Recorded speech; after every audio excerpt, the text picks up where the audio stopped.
Na alegria do Espírito Santo, nós saudamos a você que nos acompanha no programa Razões da Fé desta semana, aqui pela Rádio Miriam Caravaggio 95.7 FM. Você que nos acompanha no primeiro horário do programa, sempre nas quartas-feiras, das 8 às 9 da noite, mesmo horário da estreia no YouTube e no Facebook da Diocese de Caxias do Sul. Também você que nos acompanha na reprise, na Rádio Miriam, sempre aos domingos das 7 às 8 da manhã, depois das 10 às 11 da noite, pelo Spotify da Rádio Miriam Caravaggio, aos domingos a partir das 9 horas da manhã, também na TV Serra, canal 526 da NET, nas segundas e terças-feiras, e você que nos acompanha pela Rádio Amar e Servir, da província dos Jesuítas do Brasil.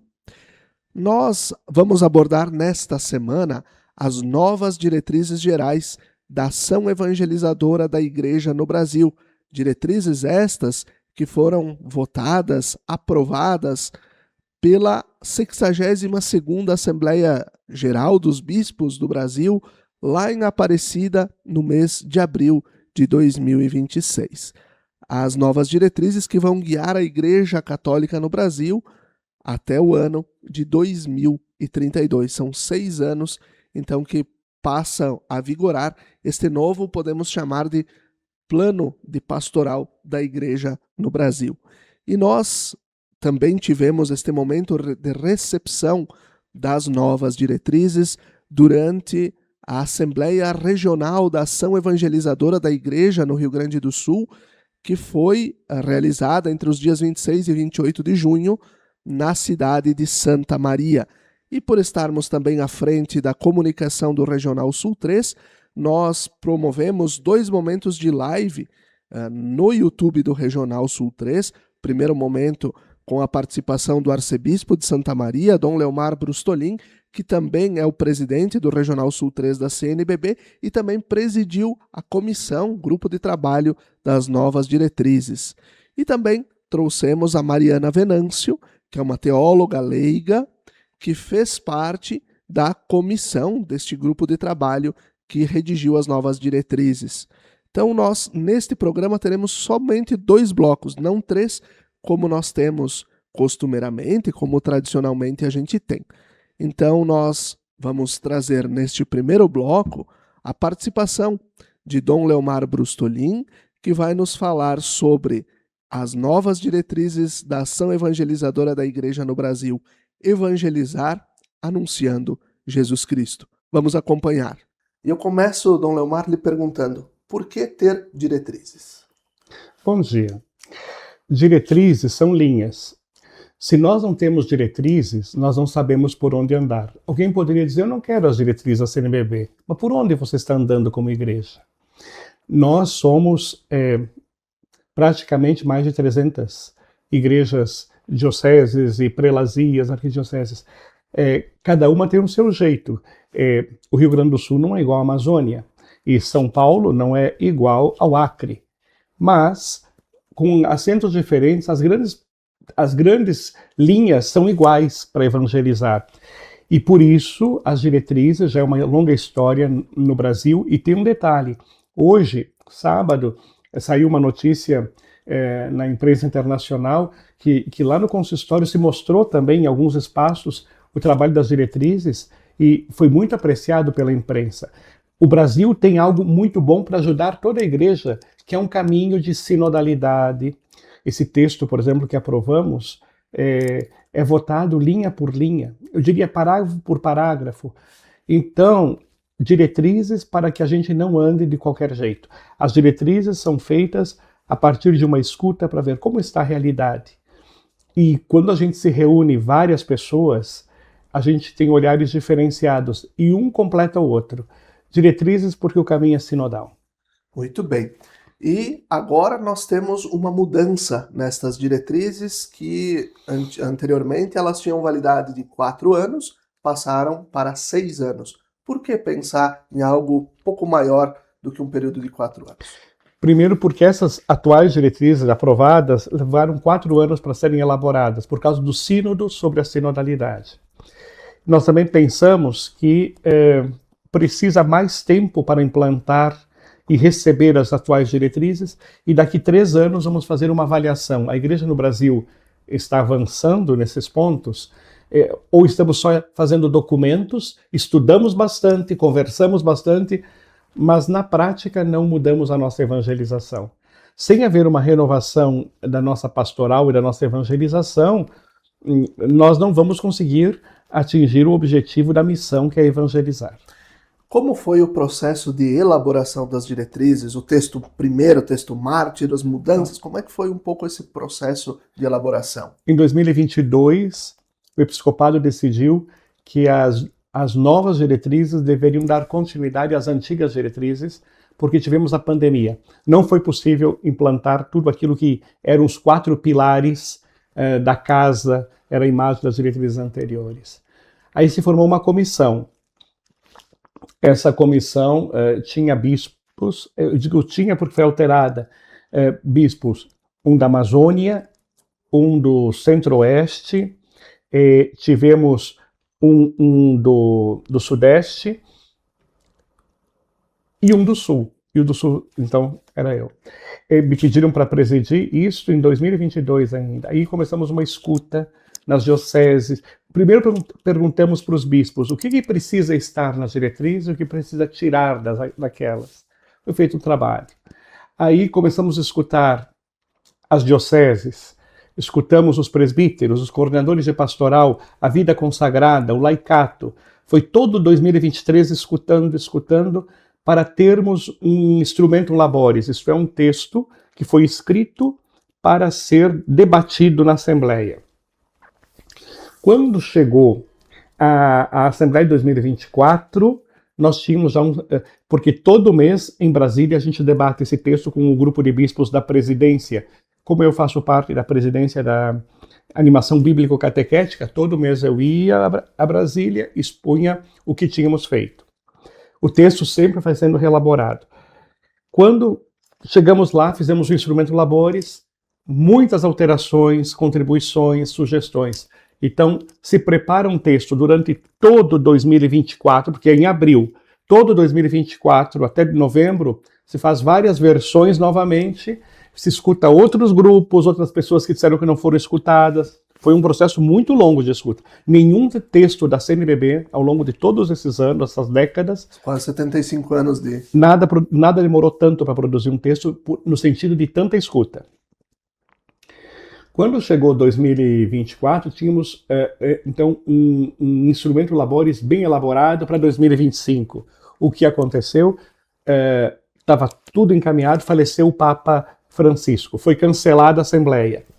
Então, o texto não pode ser aprovado online. Esse texto tem que ser aprovado presencial segundo os nossos estatutos. Então, mais um ano. Durante todo este ano fomos revisando. Aí veio o documento final do sínodo. O texto foi totalmente reestruturado a partir do documento do sínodo. Quando chega o final de 2025, nós já tivemos 21 versões, 21 textos foram escritos, né? E para quem está nos escutando, cada texto tem em média 100 páginas, né? Então aí vocês imaginem quantas páginas foram produzidas. Quantas noites, quantos dias de trabalho. Sim, muitas. E a equipe, eu quero dizer que além dos bispos, nós temos 2 padres, um até ficou bispo, e a leiga, que é a Mariana Venâncio de Minas Gerais, que está assessorando a nossa Assembleia hoje. Que estará conosco aqui hoje à tarde na live. E aí nós fomos seguindo o processo. Quando chegou final de 25, então aí preparamos um texto que foi para a Assembleia como instrumento de trabalho número 2.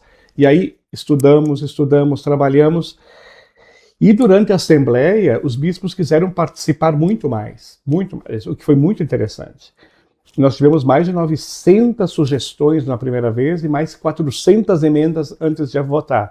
Isso significou que a nossa comissão praticamente não participou da Assembleia. Nossa comissão ia até às 2 da manhã trabalhando e às 7 da manhã já tinha que estar na oração porque ia passar o dia inteiro trabalhando também. Por que dá tanto trabalho escrever um texto que tem 120 páginas e tem no final 223 números, parágrafos? Porque os textos têm que refletir não o que uma equipe de redação quer, mas o que o episcopado inteiro quer, e cada parágrafo vai ser votado. Então, deu muito trabalho, mas valeu a pena. Eu, presidindo a comissão, quero dizer que eu trabalhei já em 5 temas centrais da CNBB. Desde 2013, ainda não era nem bispo, eu ajudei um. Mas nenhum teve tanta participação, a tal ponto que no final nós dissemos, esse texto não é de uma comissão de redação, é de todo o episcopado junto, todo o episcopado. Trabalhamos bem a linguagem, cuidamos muito da linguagem, porque o bispo de Tefé, Dom Altevir, quando ele fez parte desde a primeira versão, porque a equipe teve 2 versões, mas desde a primeira ele estava conosco, e ele disse na primeira reunião, uma senhora lá de Tefé disse, não escrevam palavras muito complicadas, porque os textos têm que ser simples, acessíveis. Tentamos ao máximo, não é que é 100% acessível, mas evitamos uma linguagem muito elaborada ou muito interna, que só os da igreja entendessem. E aqui a principal preocupação nossa é que as diretrizes agora, nos próximos 6 anos, delineiem um caminho para todo o Brasil, apesar das especificidades, como eu já comentei. O senhor entende que, mesmo tendo este ano a mais por causa da morte do Papa Francisco, o texto ficou mais maduro? Sempre a participação, não porque um ano a mais, mas por causa do texto do sínodo. O texto do sínodo vai até surpreender os leitores, ele vai ajudar as diretrizes a entender. O nosso problema não é multiplicar pastoral, reunião e organizar estruturas. O nosso problema, e as diretrizes vão trabalhar nisso, e pode ter até alguém que não vai gostar, algum padre não vai gostar, algum leigo não vai gostar, porque está na hora de rever as relações que estabelecemos entre nós, na igreja. Às vezes uma panela muito fechada, às vezes um grupinho que decide, às vezes uma fofoca, às vezes gente de igreja falando mal de igreja, dando tiro no próprio pé, e dizendo assim, se nós não melhorarmos as relações, os processos e os vínculos entre nós, vocês podem ver hoje, o que a pessoa tem mais pertencimento, ao time de futebol ou à religião? O que a pessoa diz? Primeiro eu sou o quê? De um time, eu vou dizer que eu sou de juventude, mas isso, e graças a Deus sou, mas isso dá mais identidade para mim do que ser católico? De seguir Jesus? E não é só ser católico, ser de uma igreja. Em primeiro lugar na minha vida, está seguir Jesus ou fazer pastoral? É mais o fazer ou o ser? Pode ser que alguém trabalhe o tempo inteiro na igreja e não tenha fé. É horrível dizer isso. E depois, nós estamos conseguindo vocações? Não. Por quê? Qual é a melhor promoção vocacional? Uma boa evangelização. Onde não há evangelização, não nasce padre, não nasce irmã, não nasce casais que queiram se casar na igreja. Então, não se trata mais de multiplicar pastorais, movimentos, grupos, isso. Não. O objetivo é rever dentro de casa, atraindo gente de fora. Por isso a imagem da tenda. Atrair gente de fora e quem sabe os de fora vão nos converter.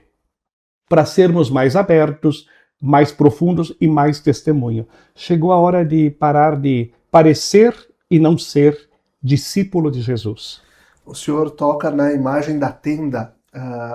Na antiga versão das diretrizes, nós tínhamos a casa com seus 4 pilares. Casa do pão, da palavra, da caridade e da ação missionária. Não foi simplesmente substituir um elemento de arte por outro, mas uma compreensão diferente. Sim. Não podia, sim. Porque a casa, eu também fiz parte da comissão que elaborou as diretrizes anteriores. Nas diretrizes anteriores, nós pensávamos na casa com 4 pilares. Mas muita igreja trabalhou pilar isolado. Um pilar não é a casa. E isso não ajudou.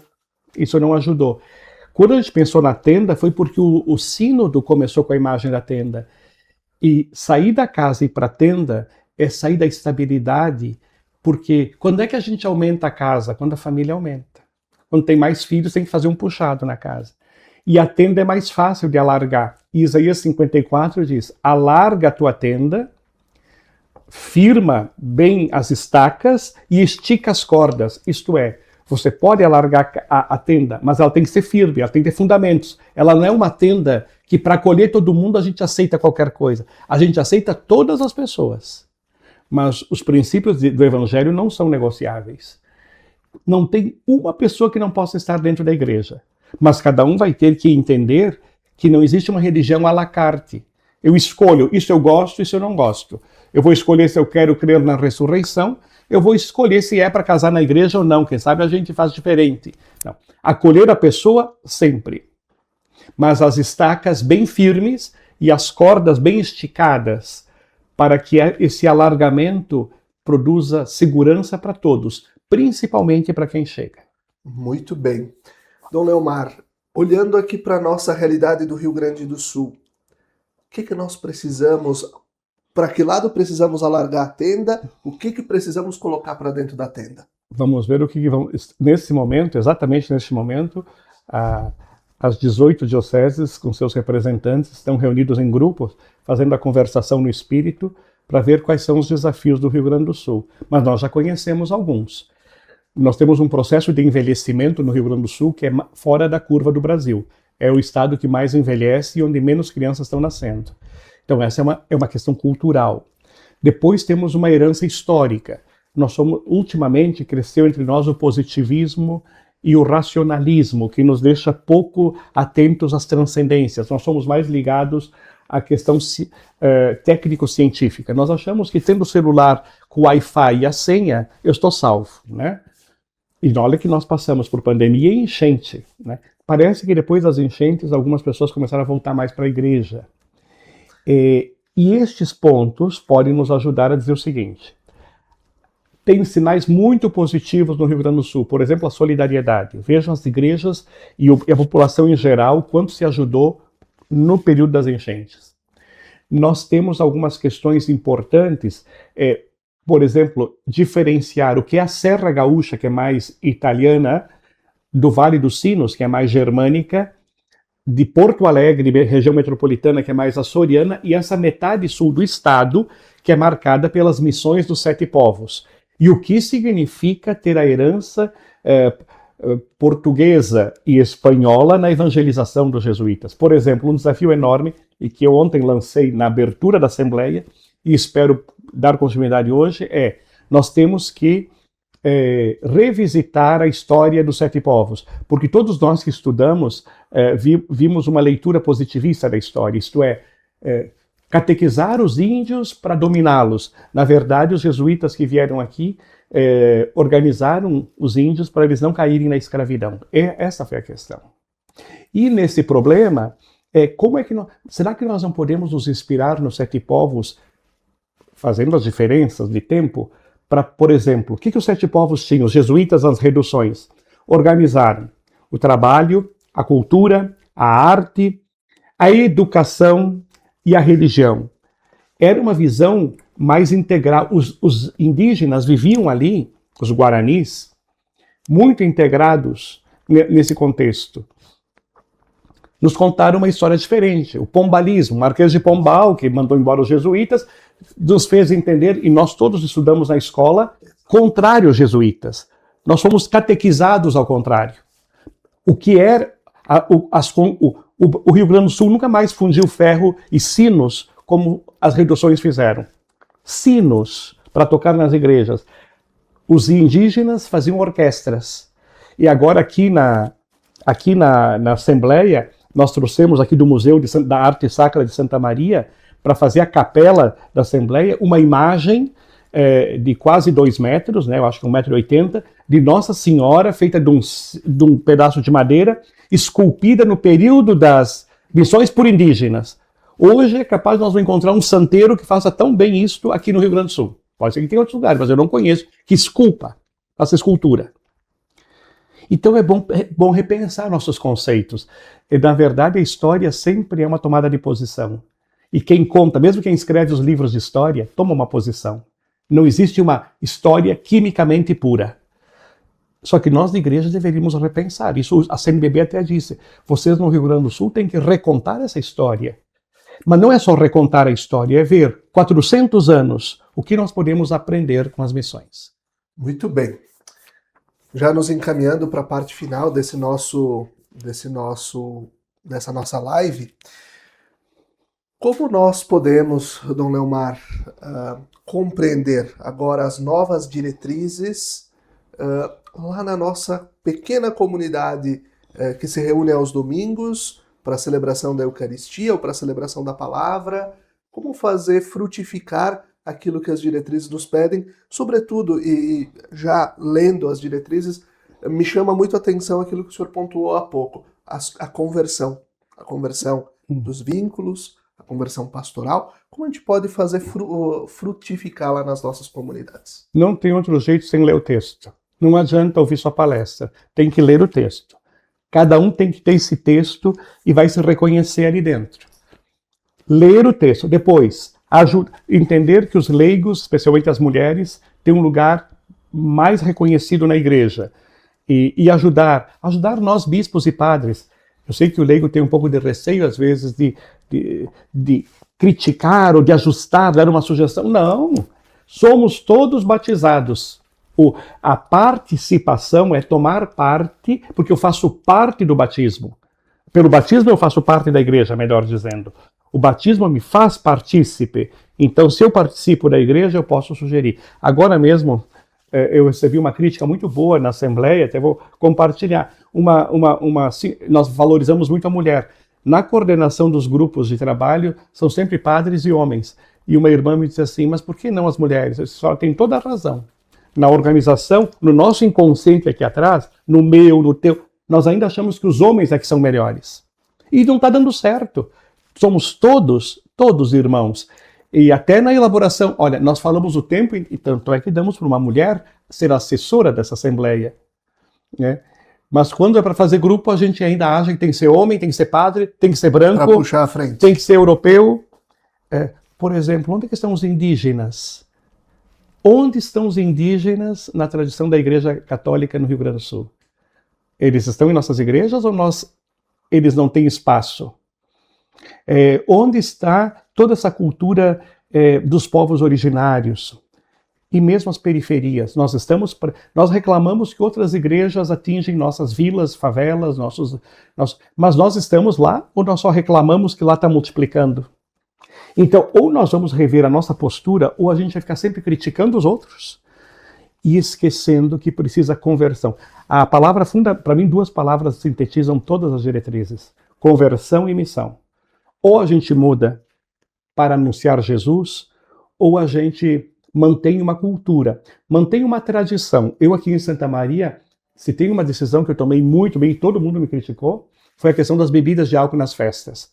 Na hora que todos os bispos tomarem essa decisão, vão perceber como muita comunidade do interior não é católica. Em que sentido? Elas vivem em torno da bodega e da festa, mas não em torno da missa e não em torno da celebração da palavra. Às vezes concilia, não é todas as comunidades, não dá para generalizar. Mas aqui eu percebi que muita comunidade que criticou a medida é porque via muito mais como uma tradição cultural do que uma experiência de igreja. As diretrizes dizem, tem que se converter a Cristo, nada antepor a Cristo. E aqui nós temos algo que também aparece nas diretrizes, né, que é justamente nós vencermos a pastoral da manutenção e da conservação, até na questão econômica. Porque por que tem muita comunidade preocupada justamente com isso? Justamente porque é daí que quer buscar o seu recurso. Mas é necessária a conversão também nesta parte. A pastoral de manutenção, eu sempre chamo a pastoral de balcão. Eu fico atrás do balcão querendo receber inscrições de batismo, de catequese, de matrimônio, mas eu não vou ao encontro das pessoas. E se a gente se preocupa tanto com a manutenção, em pagar as contas e tudo, é bom lembrar que tem que gastar dinheiro também com formação, comprar mais Bíblia do que tijolo, gastar mais dinheiro com formar pessoas. Por exemplo, quem é a pessoa fundamental na igreja, além de todos nós? A pessoa fundamental é a catequista. Sem ela, não existe bispo. Sem ela, não existe padre. Alguém que transmita a fé às novas gerações. Nós investimos nos nossos catequistas ou damos um livrinho e diz, começa a dar catequese? Quantos cursos de pedagogia e de psicologia as catequistas têm? Porque agora as diretrizes contemplam. Aparecem situações novas que temos que acolher. A quantidade de pessoas com problemas de saúde mental, neurodivergentes. Eles não podem ser excluídos. Eles têm que ser integrados. Por isso, não dá para pensar só no dinheiro. E se tiver dinheiro, a comunidade tem que ver quanto que ela gasta em obras e quanto que ela gasta em formação. Aonde ela gastar mais, aí está o seu coração. E isso não é uma questão de... É só olhar. Eu, quando trabalhava na universidade, a universidade me obrigava, quando eu coordenava um setor, tanto de rubrica eu deveria gastar em mandar os professores fazer viagens para fazer formação, e outro tanto para investir em questões estruturais da universidade, do espaço. Nós gastamos muito mais em tijolo, churrasqueira e outras coisas do que em catequese, Bíblia e aquilo. E o que nos interessa? Para que a igreja existe? Um dos primeiros capítulos diz assim: a igreja existe para evangelizar. E o objetivo diz evangelizar anunciando Jesus Cristo. Eu quero terminar essa live dizendo que tem muito mais aspecto positivo para a gente se alegrar do que preocupação. Aqui a gente está acentuando muito o lado de desafio, mas tem muito... Só que, especialmente, crianças e jovens estão trazendo uma novidade aí, que é a gente se preocupar mais com o essencial e não com o secundário. E um elemento que não posso deixar de falar nessa live é que, como eu trabalho com a Bíblia e a catequese em todo o Brasil, nós temos os dados dos adultos que foram batizados no dia de Páscoa, na Vigília Pascal, no Brasil. O ano passado, 2025, 23 mil. Esse ano, 35 mil. A França está aumentando muito o número de adultos batizados. Por que o adulto batizado na Vigília Pascal é o único dado que nos interessa? Não os batizados em outros dias, e nem os que fazem crisma de adultos, nem de Eucaristia de adultos. Porque batizados na Vigília Pascal são os convertidos. São aqueles que vieram ou de outra religião, ou do ateísmo, ou de nenhuma experiência religiosa, e querem se tornar católicos. Esse é um fenômeno que não é só do Brasil. Inclusive, eu tive um dado recente de um lugar que é um país mais secularizado da Europa, que é a República Tcheca. Lá também o catolicismo começa a crescer. O Espírito Santo está suscitando na igreja um novo tempo. E quem ficar muito só na tradição, não sempre foi assim, vai passar. Vai passar. Por quê? Porque vem vindo gente nova. Os jovens de hoje, eu estava comentando ontem, eu comentei isso no grupo dos diáconos, porque temos mais de 100 diáconos permanentes reunidos aqui em Santa Maria nesses dias. Os jovens de hoje, eles leem fundamentos que nós não estamos mais lendo. Esses dias eu encontrei um jovem na Basílica da Medianeira, eu disse, mas quem sabe você lê o livro, alguma coisa de Santa Teresa? Ele disse, não, eu já li o livro da vida. Quem sabe você lê alguma coisa então de Santo Agostinho? Não, eu já li as Confissões. Não, eu já li a Suma Teológica de Tomás. Mas qual é a tua profissão? Eu sou advogado. Os jovens de hoje estão lendo muita coisa. Querem fundamentos, não querem só uma mensagenzinha bonita, uma oração retirada da internet. O pessoal pega livro e lê e se torna católico. Eu diria, falar bem para você, acho que eles vão ser católicos não melhores que nós, mas bem mais aprofundados. Nós ficamos um pouquinho assim no oba-oba. É preciso aprofundar, estudar. E 2 exemplos para concluir. A representante nacional do ecumenismo é de Montenegro, Eduarda Scherer, é uma advogada que estudou teologia e que hoje representa, de todas as igrejas cristãs, ela é a presidente. E a assessora nossa é uma leiga de Minas Gerais, que estudou várias áreas, literatura, e é professora de Bíblia na PUC. Isso quer dizer, vem vindo uma geração nova, muito mais aprofundada. Nós que vocês não são jovens ainda, mas eu que já tenho quase 60, eu estou vendo. É uma hora da graça, uma hora muito boa. Muito bem. Para concluirmos, vamos recordar aquele que é o objetivo geral destas novas diretrizes da ação evangelizadora da Igreja no Brasil. Evangelizar, anunciando Jesus Cristo como igreja sinodal, sustentada pela palavra e pelos sacramentos, em comunidades de discípulos missionários, fiel à evangélica opção preferencial pelos pobres, a caminho da plenitude do reino de Deus. E assim nós vamos concluindo o primeiro bloco do nosso Razões da Fé. Recordando o patrocínio de trabalhos acústicos, sons que elevam a alma em igrejas e capelas. Conheça o nosso trabalho no Instagram, @trabalhosacústicos. Fique com a gente, até daqui a pouquinho.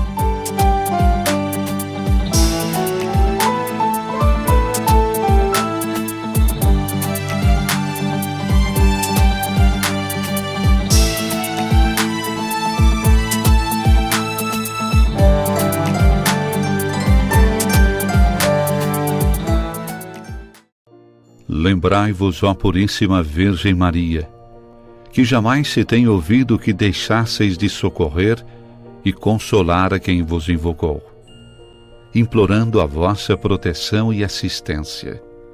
Assim, pois, animado com igual confiança, como a Mãe Amantíssima, ó Virgem das Virgens, a vós recorro, de vós me valho, gemendo sob o peso de meus pecados, humildemente me prostro a vossos pés.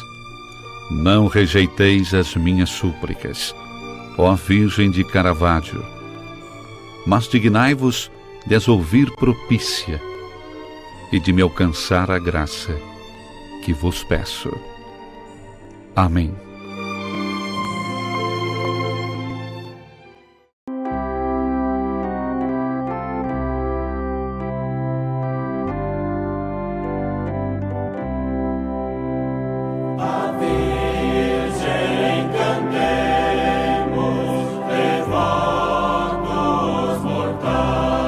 De segunda a sexta-feira, sempre às 17 horas e aos domingos às 11 horas, acompanhe a transmissão da Santa Missa, direto do Santuário de Nossa Senhora de Caravaggio. Fique ligado na TV Serra, canais 26 e 526 da NET Claro, no Facebook e canal do YouTube da TV Serra Farroupilha, ou conectado ao nosso site www.tvserra.tv e reze conosco. Na Palavra de Deus e na Eucaristia, alimentamos nossa vida e fortalecemos nossa caminhada. Missa direto do Santuário de Nossa Senhora de Caravaggio, na sua TV Serra. Momento de oração, fé e devoção na padroeira da Diocese de Caxias do Sul e da cidade de Farroupilha. Patrocínio Tramontina, o prazer de fazer bonito. TV Serra, levando o Santuário de Caravaggio até você.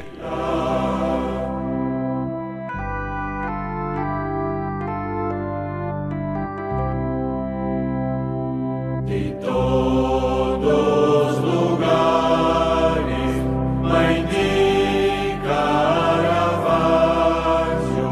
fiéis aos milhares, vos vem suplicar.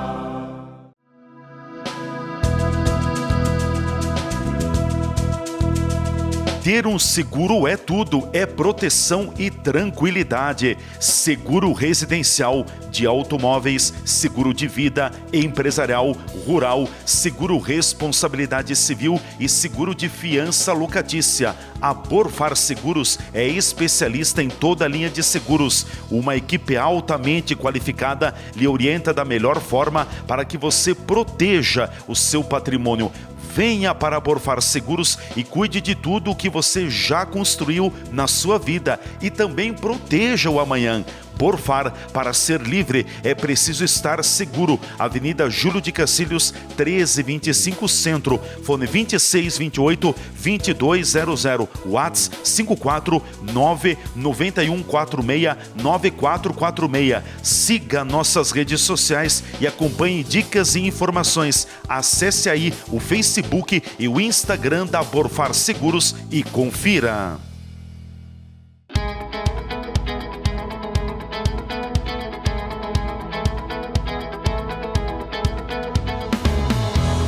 A Imofar carrega na bagagem mais de 48 anos de história.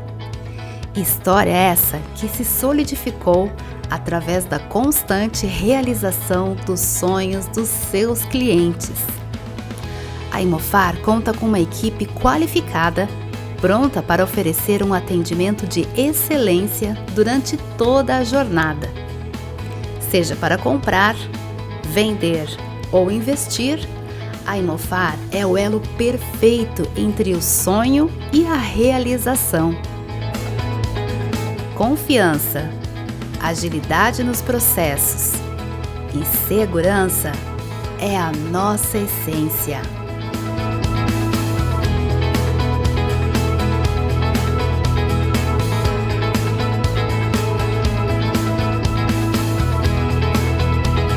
Venha nos visitar ou acesse nosso site e explore todas as oportunidades.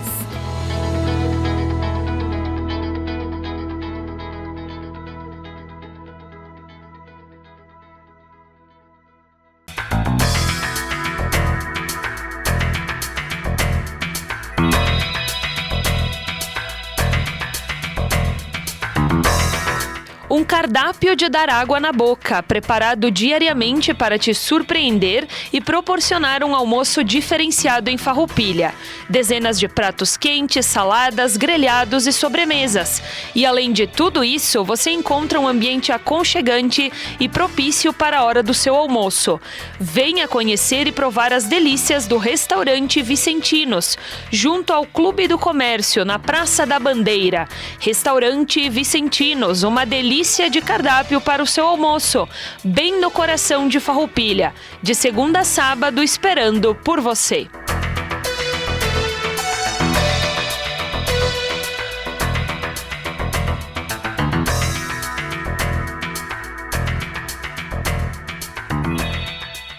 Seja bem-vindo à Rosner Diagnósticos por Imagem. É um prazer atendê-lo. Aqui é uma das salas de ultrassom dedicada à saúde da mulher.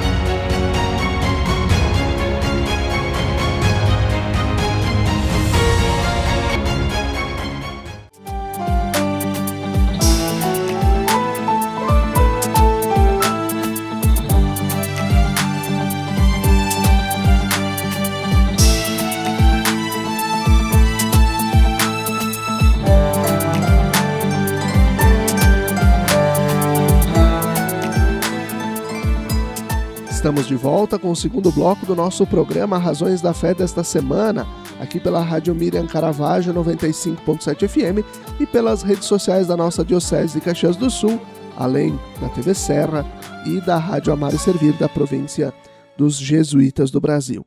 Nesta semana nós estamos tratando sobre as novas diretrizes gerais da ação evangelizadora da Igreja no Brasil, aprovadas lá no mês de abril e que foram publicadas agora dentro do mês de junho e que foram recebidas também pela Igreja no Rio Grande do Sul durante a Assembleia Regional realizada entre os dias 26 e 28 de junho lá em Santa Maria.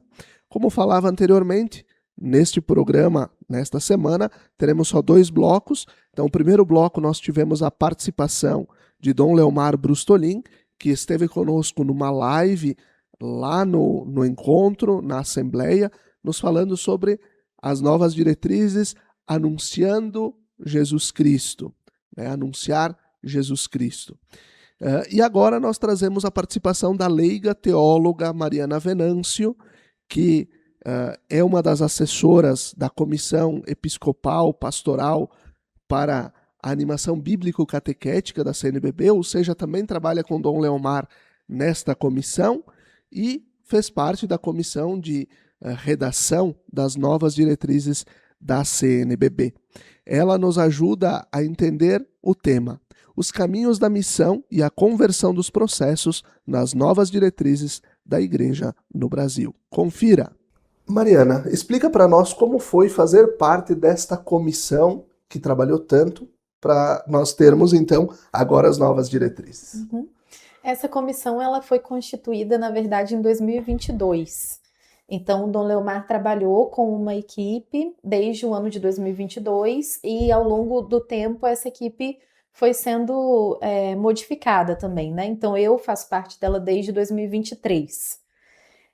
Ao longo desse tempo, nós acolhemos contribuições inicialmente pensadas pelos bispos, porque as diretrizes elas são uma produção do episcopado, né? Então, as primeiras ideias, as primeiras direções, elas são colhidas dos bispos nas contribuições que eles oferecem. Mas essas diretrizes tiveram um diferencial de acolher contribuições vindas do Brasil inteiro, né? Em diversas oportunidades de escuta.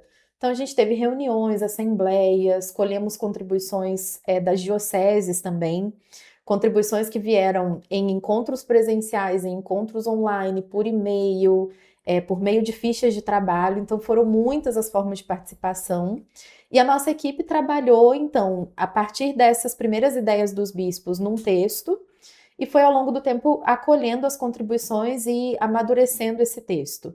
O grande horizonte de produção foi o sínodo da sinodalidade, né? Então, a gente tinha sempre o sínodo como uma grande referência e essa preocupação de acolher as contribuições do sínodo.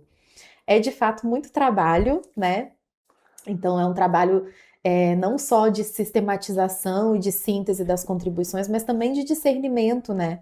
Porque a equipe tem essa responsabilidade de vislumbrar os impactos para a evangelização no Brasil de cada contribuição recebida. Então, não é que a gente simplesmente costurava no texto tudo que chegava, né? E saber se daqui a pouco uma palavrinha lá ia, né, contradizer todo um outro capítulo, né, Exatamente. que estava trabalhando.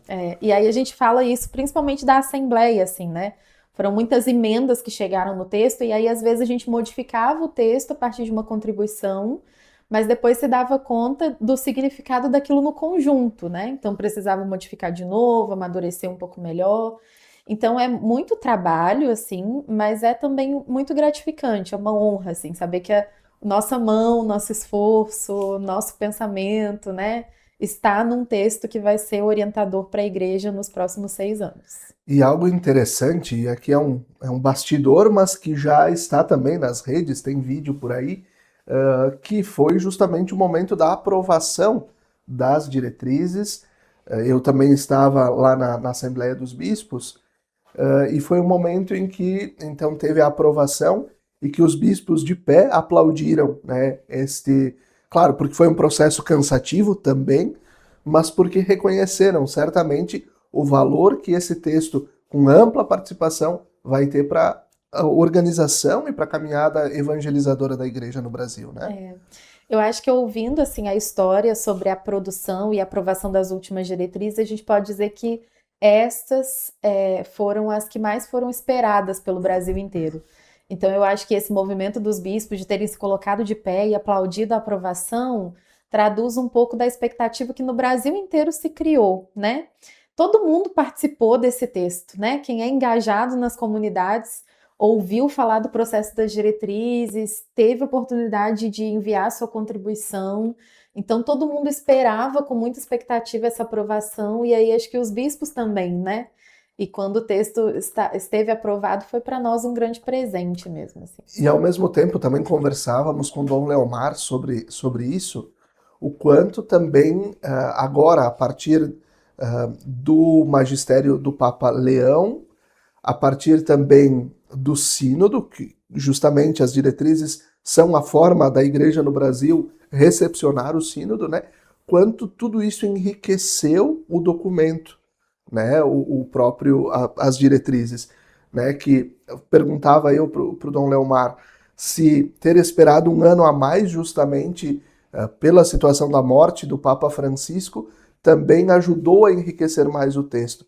E ele fez uma ponderação nesse sentido, de que, tendo também esse olhar agora do Papa Leão, nos ajuda também a olhar o horizonte da igreja. Uhum. Foi tudo muito providencial, na verdade, né? Eu fico pensando que se a Assembleia dos Bispos, no ano da morte do Papa Francisco, no ano passado, fosse 15 dias antes, nós teríamos aprovado diretrizes para 6 anos e teríamos um pontificado novo que não seria acolhido nessas diretrizes, né? Então, ainda que a gente tenha sentido muito a morte do Papa Francisco, e isso tenha implicado uma reorganização e as diretrizes foram postergadas mais um ano. E mais um tempo de abertura para contribuições? Mais um trabalho, né? Mas a gente teve toda a condição de entender o pontificado do Papa Leão, ao menos assim, de que modo a gente pode esperar, o que a gente pode esperar do pontificado dele, né? E agora seguramente publicar diretrizes que estão alinhadas com aquilo que ele já mostrou do pontificado dele até então.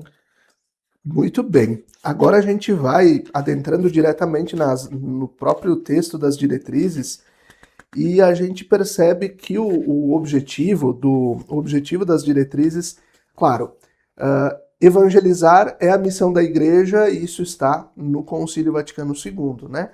Mas o objetivo geral que está aqui no texto das diretrizes é algo muito interessante. Não é só uma junção de palavras. É uma missão da Igreja neste tempo da história. E eu vou ler e agora depois eu gostaria que tu comentasses um pouquinho sobre o objetivo geral. Objetivo: evangelizar, anunciando Jesus Cristo como Igreja sinodal, sustentada pela palavra e pelos sacramentos, em comunidades de discípulos missionários, fiel à evangélica opção preferencial pelos pobres, a caminho da plenitude do reino de Deus. O que significa falarmos sobre isso? O objetivo geral, eu tenho dito que ele é a grande vitrine das diretrizes, né? Ele é literalmente a primeira página das diretrizes, é o jeito que a gente toma contato com tudo que está contido ali dentro do texto das diretrizes. E o objetivo geral, ele traduz muito bem e sintetiza, na verdade, os 5 caminhos da missão, que são, na verdade, o coração das diretrizes. Então, o objetivo começa enunciando aquilo que é a missão da Igreja, evangelizar, anunciando Jesus Cristo, e firmando o compromisso com esse chamado que o Papa Francisco nos fez, e que agora ecoa no pontificado do Papa Leão, que é de cultivar a sinodalidade como modo de ser e de apresentar a Igreja, né? A Comissão Teológica Internacional fez um documento sobre a sinodalidade e dizia isso, né? Sinodalidade é o modo de ser e de atuar da Igreja. Então, o episcopado brasileiro faz esse compromisso quando coloca evangelizar, anunciando Jesus Cristo como igreja sinodal.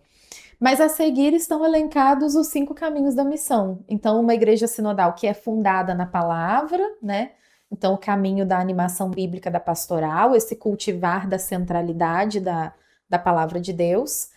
Depois, o segundo caminho é a iniciação à vida cristã. Então, tá ali informando comunidades, porque a gente inicia as pessoas à fé para que elas façam a experiência da vida comunitária, né? Então, vivam a vida cristã nessa experiência de comunidades, e tendo a sua vida fundamentada também na vida sacramental, né? No cotidiano sacramental. E aí, os sacramentos também apontam para outro caminho da missão, que é a liturgia e piedade popular. Então, o cultivo da liturgia como essa grande celebração da nossa comunhão, né? Cuidar para que a liturgia não seja um campo de batalha, como a gente diz, mas seja de fato celebração da nossa comunhão, da nossa unidade, cultivando especificamente a piedade popular, que sustenta a fé do nosso povo em muitas ocasiões, como uma igreja fiel à evangélica opção preferencial pelos pobres, que o objetivo diz, né? Que aí se refere ao 5º caminho da missão, que é o serviço à vida plena para todos. E no centro desses caminhos, eu falei do primeiro, do segundo, do quarto e do quinto, no centro está a formação de comunidades de discípulos missionários. Então, o objetivo fala desse impulso, né, de evangelizar como igreja sinodal em comunidades de discípulos missionários. Ou seja, nessas pequenas comunidades que seguem o exemplo da comunidade dos Atos dos Apóstolos, que ouvia a palavra, que era assídua ao ensinamento dos apóstolos, que partia o pão pelas casas, então que fazia essa experiência profunda de Jesus Cristo no contato com os outros, vivendo a comunhão e assim redescobrindo a sua vocação missionária do anúncio, né? Algo que tu falaste há pouco, né, sobre a liturgia, diretamente, que ela não vire um campo de batalha, também é algo que deve estar diretamente, quando a gente trata justamente das comunidades de discípulos missionários, né?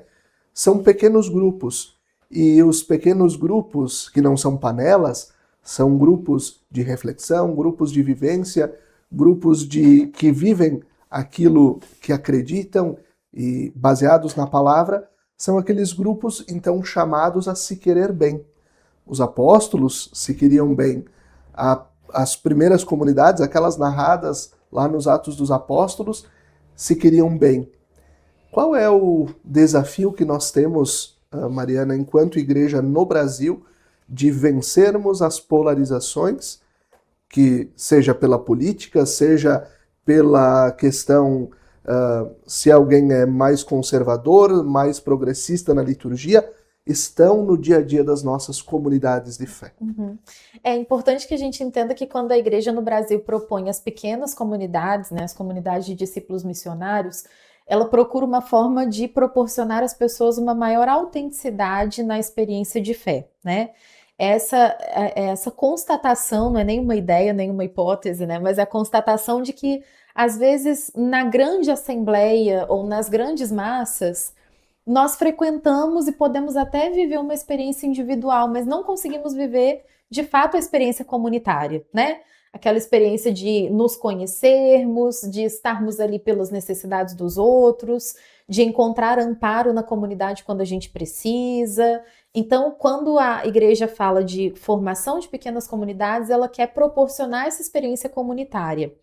Mas essa formação não pode ser a criação de comunidades independentes, né? Isso não caracteriza a igreja.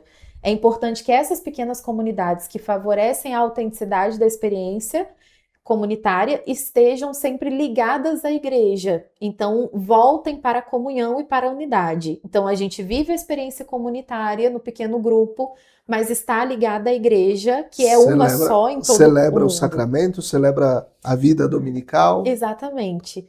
E aí a chave para a comunhão é a gente compreender que, apesar das nossas diferenças, nós temos um elemento único que nos une, que é Jesus Cristo. E aí, é claro que pelo nosso batismo, que nós somos ligados a Jesus Cristo, que nós somos associados à missão da igreja, mas no discernimento do nosso batismo, no amadurecimento, no aprofundamento, a gente vai discernindo como viver esse batismo. E Deus dá à igreja como dom a diversidade dos carismas. Exatamente. Né? Então, cada um de nós vive o nosso batismo de uma forma diferente.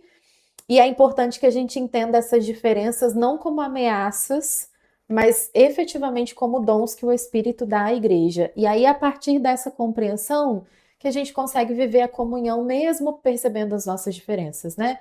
Então, deixando um pouquinho de lado aquilo que pode nos conduzir para uma briga, para uma desavença, para uma polarização, e concentrando naquilo que nos une, que é o encontro com Jesus e a missão que nasce do encontro com Ele.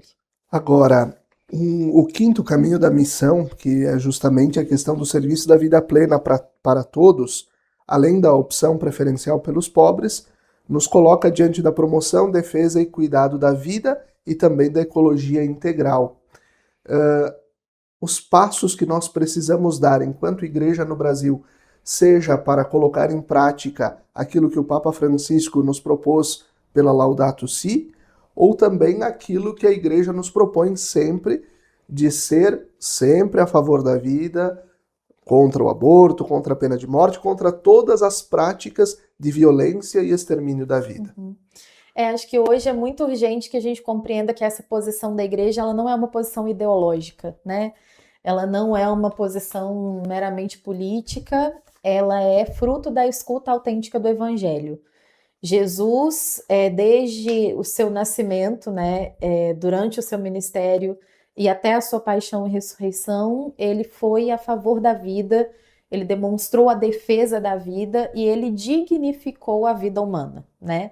Então, quando a igreja fala de evangélica opção preferencial pelos pobres, a gente não pode compreender isso como uma posição ideológica, que talvez é o que gera tanta incompreensão hoje, né? Mas como a fidelidade mesmo ao Evangelho e aquilo que Jesus nos ensina a partir da Sagrada Escritura, né? E aí o Papa Francisco interpretou muito bem o grito dos pobres unido ao grito da terra.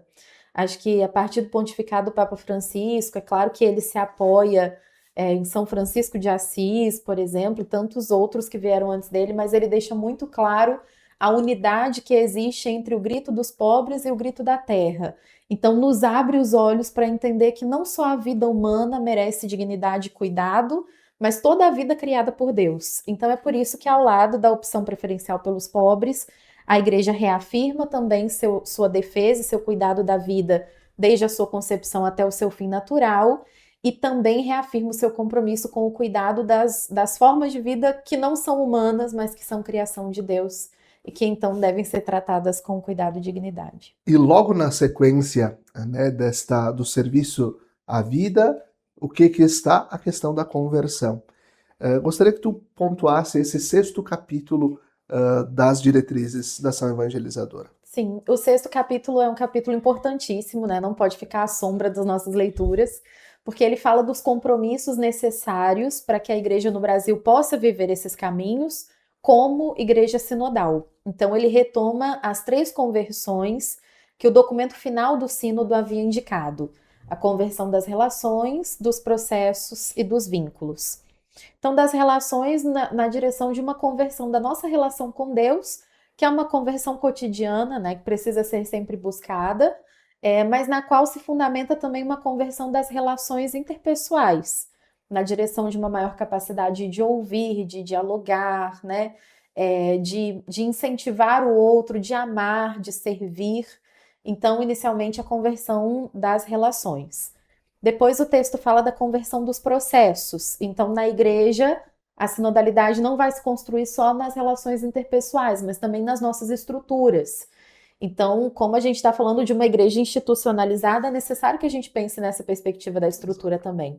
Então, a conversão dos processos vai falar sobre a constituição de conselhos, por exemplo, que esses conselhos sejam participativos, que eles sejam representativos, que as pessoas sejam qualificadas para de fato participarem, né, terem o que oferecer, como contribuir, que o espaço dos conselhos seja um espaço agradável, onde todos se sintam livres para oferecer sua contribuição, que a nossa linguagem seja mais transparente, né? Então, que a gente não feche apenas em algumas gavetas algumas decisões, mas consiga deixar todos da comunidade a par dos rumos da missão. Isso também é converter processos. E, por fim, a conversão dos vínculos, que é essa consciência da igreja estar enraizada num local. Então, ela não só caminha junto aqueles que estão dentro dela, mas ela caminha junto também com aqueles que estão fora, né? Então, os vínculos da igreja com a sociedade, o mundo da educação, da saúde, com as obras sociais, e aí os vínculos das igrejas também, né? A experiência de uma província, a experiência de um regional, projetos de cooperação entre igrejas diocesanas. Todos esses são vínculos que demonstram a capacidade da igreja de caminhar junto. O horizonte disso tudo é a sinodalidade, né? O caminhar juntos. Então, as 3 conversões, elas são caminhos para que a gente aperfeiçoe essa arte mesmo de caminhar juntos. Muito bem. Agora, já nos encaminhando para o final dessa nossa conversa, dessa nossa live, olhando para o processo de construção de todo esse texto, para todo o trabalho que deu, como é que você enxerga isso como uma possibilidade para a igreja no Brasil poder crescer, poder frutificar, poder florescer, seja em novas vocações, seja em comunidades mais conscientes, em católicos mais conscientes da sua fé? Uhum.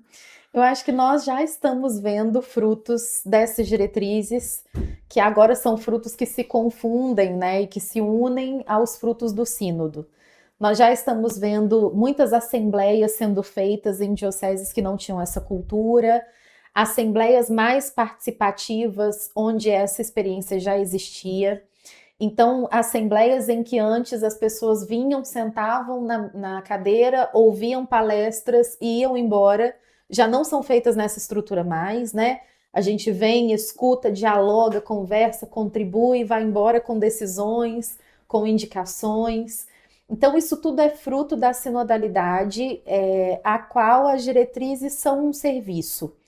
Então, hoje mesmo eu refletia sobre isso. Eu acho que a mudança na própria dinâmica das nossas assembleias, ela vai produzir em breve frutos de uma mais ampla participação, essa sensação tão confortadora de que a igreja nos escuta, de que a igreja nos considera, né? Então eu acho que a conversão das relações, dos processos, dos vínculos, ela já está em curso, e as diretrizes elas foram muito esperadas pelas pessoas no Brasil inteiro. Então nós podemos contar com o empenho de muita gente para implementar essas diretrizes e para favorecer que daqui a 6 anos a gente tenha muitas boas experiências para enumerar desse processo.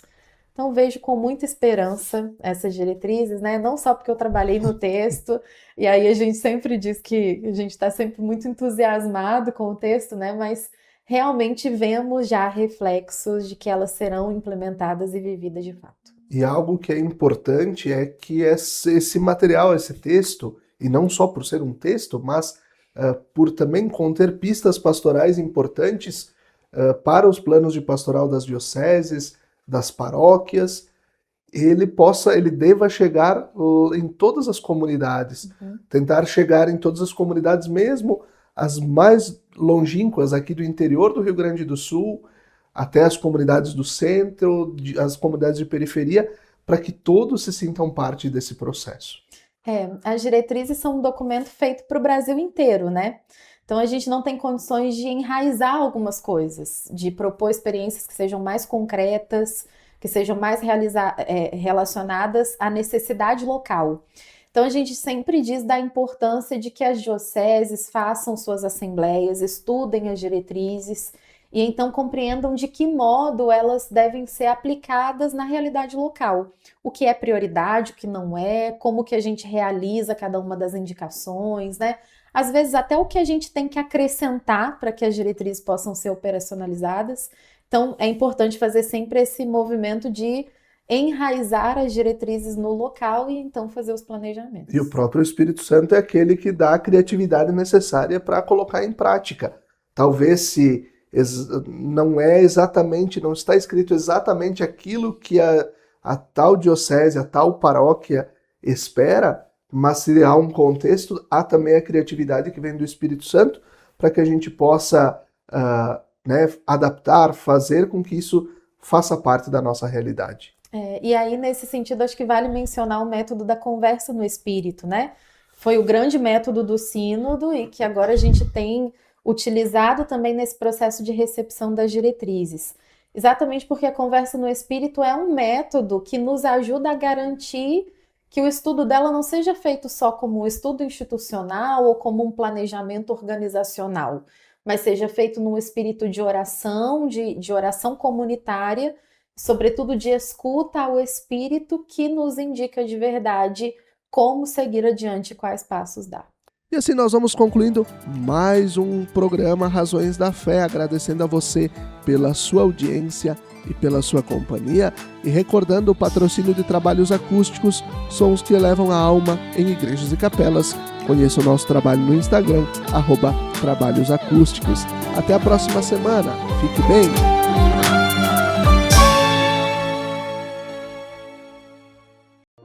Lembrai-vos, ó Puríssima Virgem Maria, que jamais se tem ouvido que deixasseis de socorrer e consolar a quem vos invocou, implorando a vossa proteção e assistência. Assim, pois, animado com igual confiança, como a Mãe Amantíssima, ó Virgem das Virgens, a vós recorro, de vós me valho, gemendo sob o peso de meus pecados, humildemente me prostro a vossos pés. Não rejeiteis as minhas súplicas, ó Virgem de Caravaggio, mas dignai-vos de as ouvir propícia e de me alcançar a graça que vos peço. Amém. A TV Serra transmite todos os sábados ao vivo às 18 horas a Santa Missa direto da Igreja Matriz de Farroupilha. Acompanhe aqui pelos canais 26 e 526 da NET Claro, região cobertura Farroupilha, pelo Facebook e canal do YouTube da TV Serra e forme comunidade conosco. Alimentemo-nos com a palavra de Deus para seguirmos nossa caminhada. Missa das 18 horas do sábado, ao vivo da Igreja Matriz de Farroupilha na TV Serra. Patrocínio Imobiliária Imofar. Tranquilidade total na hora de comprar, alugar ou vender é com a Imofar. Grupo Bigfer, transformando ideias em soluções. Rua Papa João 23, 675, bairro Imigrante. TV Serra, unida com você na fé e na oração. Estar perto do comércio e o pequeno produtor, o futuro pra valer, de união com mais amor. É minha cidade que vejo crescer, a felicidade a poucos metros de você. Valorize o que é daqui, Farroupilha caminhando pro futuro mais feliz. Viva Farroupilha, viva e descubra Farroupilha. Uma iniciativa Cindy Lojas Farroupilha. Segurança é ter para onde olhar. Está lado a lado de quem está disposto a nos dar a mão. Saber que, mesmo nos caminhos longos, temos a certeza de onde queremos chegar. Ao olhar para trás, vemos todas as conquistas que tivemos ao lado de quem esteve junto com a gente. Percebemos que uma relação de proximidade é essencial. As melhores escolhas são aquelas que deixam a nossa rotina mais fácil e nos possibilitam construir nossos projetos sabendo com quem podemos contar. Afinal, ter a certeza de que temos pessoas comprometidas com nossos sonhos dá ainda mais valor à vida. Tudo que tem valor, Sicredi, sua certeza sempre.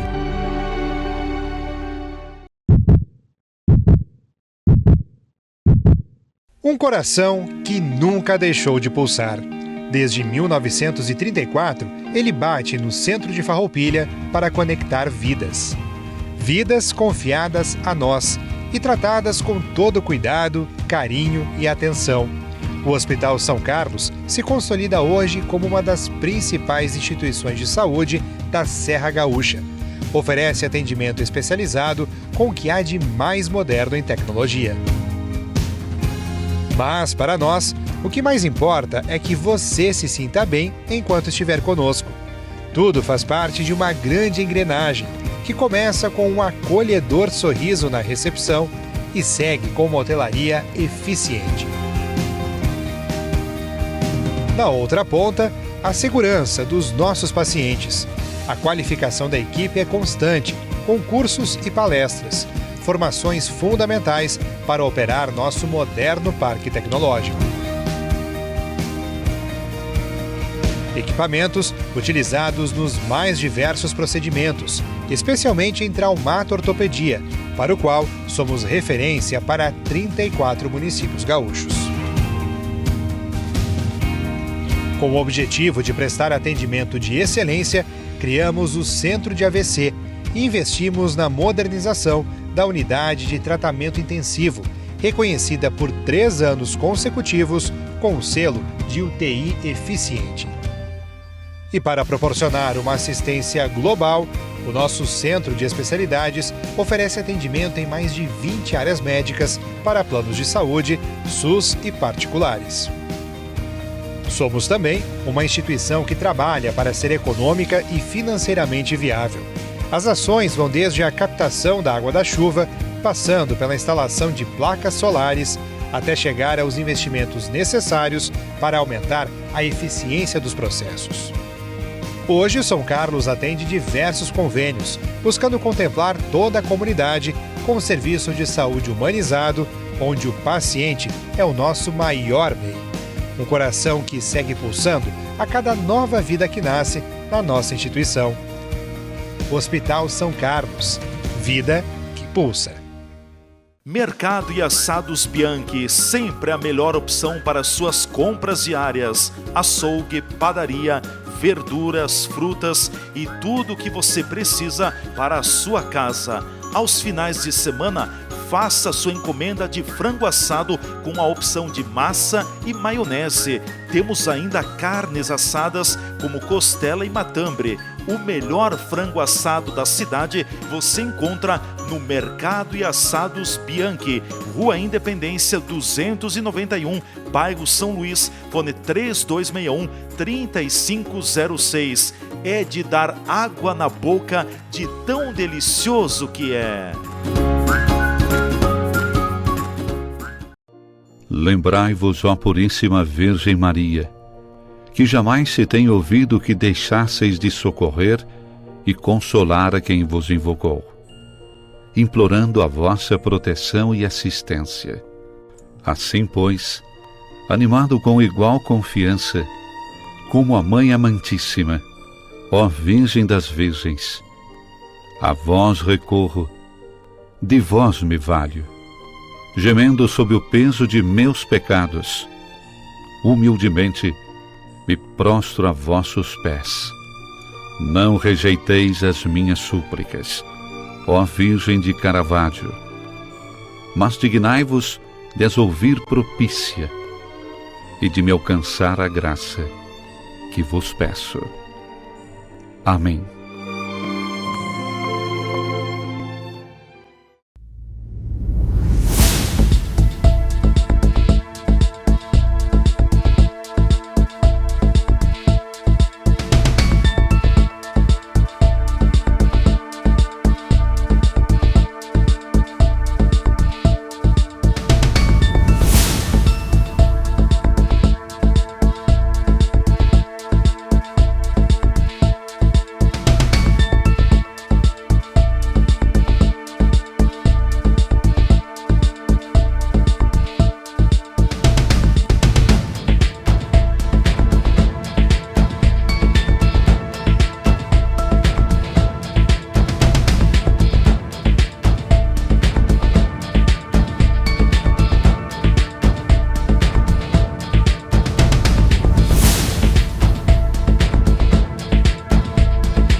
Quando você usa um produto da Tramontina, você talvez nem perceba toda a história que está por trás dele.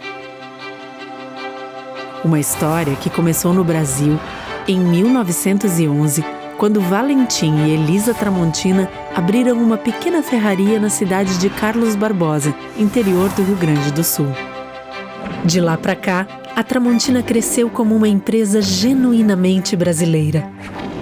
Hoje, são fábricas espalhadas por diferentes regiões do Brasil. Elas produzem um diversificado portfólio de mais de 22 mil itens. E todos esses produtos são distribuídos por diferentes segmentos. Utilidades domésticas, como facas, panelas, talheres, porcelanas para a sua casa ou o seu negócio, uma linha completa para o seu churrasco. Ferramentas, que vão desde a jardinagem até os segmentos profissional, industrial e automotivo. Lar, com móveis e equipamentos para deixar a sua casa ou seu negócio prontos para fazer ainda mais bonito. E materiais elétricos, para todos os tipos de instalação e reforma.